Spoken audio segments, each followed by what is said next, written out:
taraqqiyot ramzi ekanligi va o'ylaymanki bu yig'ilishda bu yerda o'tirganlar hammasi to'g'ri tushunadi.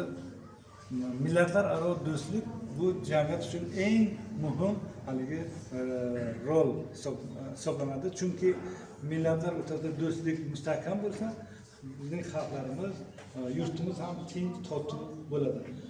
Men esimdan hech qachon chiqarmayman.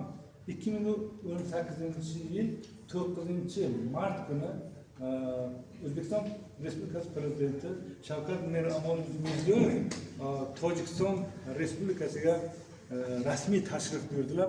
O'shanda butun tojik xalqi shu aeroportdan boshlab to prezident qasrigacha chiqib, mana shu bayroqchilar qo'lida shunday hilpiratib turib kutib olishdi.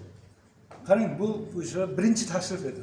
Shuncha 20 yillik haligi to'xtovlar, eshiklar berkiligidan keyin, to'siqlar bo'lgandan keyin ana birinchi tashrif ana shu bo'ldi va o'shanda men o'sha yerda hatto Shavkat Mirziyoyev o'sha yerda bir yaxshi gap aytdilar.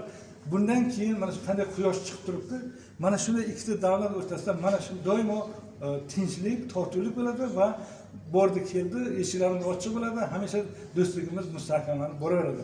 Hech qachon boshqa bizda bulut bo'lmaydi bizning osmonimizda degan gapni yaxshi gapni aytdilar va